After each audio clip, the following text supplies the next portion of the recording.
أم أن للهلال كلمة أخرى؟ حقيقة الأمور غير واضحة أبدا، لتقارب الكبير بين مستوى الفريقين، 20 أو 21 مقابل 21. التعادل الآن كان من مجدي عبده. حائط صد موجود، خليل عبد القادر، حائط صد رائع، حائط صد رائع من فريق الأهلي، رائعة لعبة كانت من هشام فيزيد، هذا اللاعب المعدل يظهر كمدافع الآن، وهذا هو اللاعب، لاعب الكرة الطائرة، يجب أن يتمتع بالمهارتين الدفاعية والهجومية وكذلك لمسة الإعداد المتميزة. 23 مقابل 22. وليد أو أجاكبا ممتازة، ممتازة من أجاكبا آيزاك، والنقطة 23. 23. لا أعتقد بأن هذا الشوط سينتهي عند النقطة 25.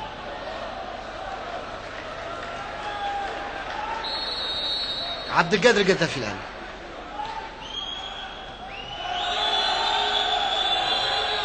يوسف عناد يستح يا فؤاد المعروق يسجل النقطة.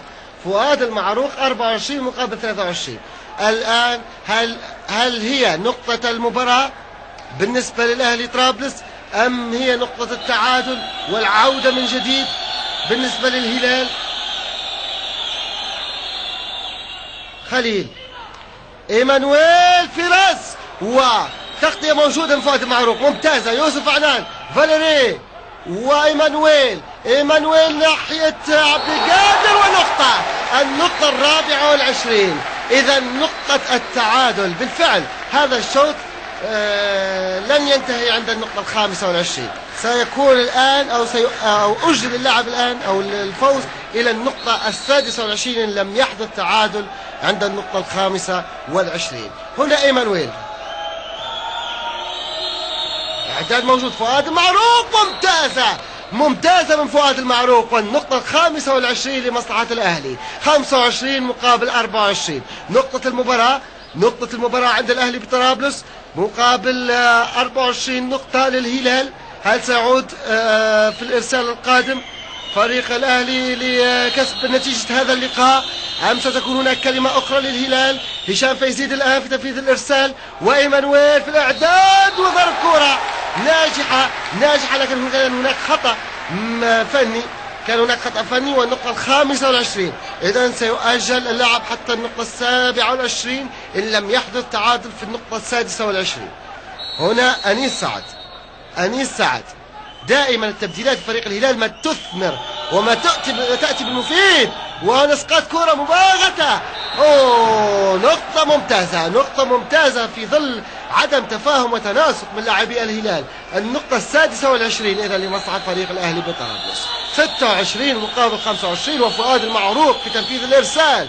فؤاد استقبال، عودة بالنقطة. لا الكرة كانت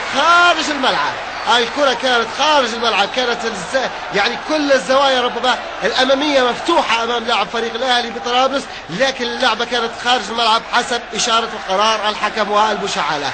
الحسم سيتأجل عند النقطة 28 إن لم يأتي تعادل عند النقطة 27. يا لها من إثارة في هذا اللقاء، وفرصة الآن، ونقطة لمصلحة الأهلي عن طريق يوسف عنان يشوفوه أمامنا في الشاشة الآن. 27 مقابل 26.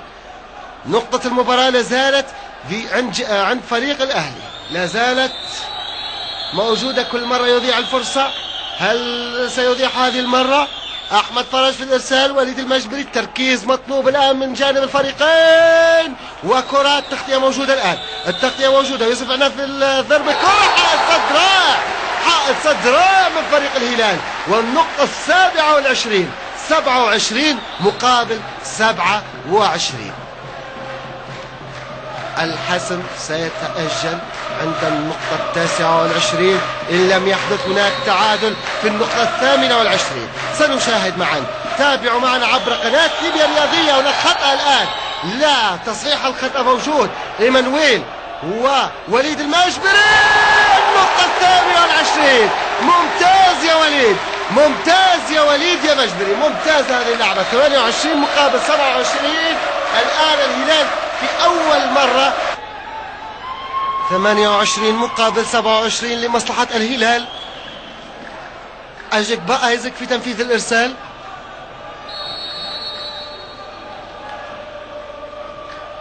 أجيكبا يوسف مجدي عبدو حائط صدلي خارج الملعب. إذا نقطة التعادل لمصلحة الأهلي بطرابلس، 28 مقابل 28. يا له من شوط رائع هذا الشوط الحقيقة، من أجمل أشواط البطولة. فاليري خليل أحمد ممتاز الرد، نبيل بركة، هشام فيزيد في الإعداد إلى مركز 2. رائع من يوسف عنان، هذه اللعبة رائعة من يوسف عنان. إذا النقطة 29 لمصلحة فريق الأهلي بطرابلس، 29 مقابل 28. فرصة الفوز بهذا الشوط قائمة الأهلي، مصلحة فريق الأهلي أكثر. إيمانويل محاولة المباغتة، فرصة نقطة الشوط إذا يحققها فريق الأهلي بطرابلس ويفوز بها بنتيجة هذا اللقاء الكلية ب3 أشواط مقابل شوط واحد لمصلحة الهلال، الذي نهنئه على تقديمه لهذا الأداء الرائع، ونقول له حظ أوفر في مناسبات أو في لقاءات أخرى، ونقول ألف مبروك لفريق الأهلي بطرابلس لهذا الأداء المتميز ولهذا الفوز. تمنيت لكم أعزائي مشاهدي قناة TBR الرياضية مشاهدة طيبة، وكنتم مع هذا اللقاء. في الختام لا يسعني إلا أن تتقبلوا تحياتي أحمد الخيتوري وتحيات المخرج عبد الرحيم الفراوي. إلى أن نلتقيكم مجددا، أستودعكم الله والسلام عليكم ورحمة الله وبركاته.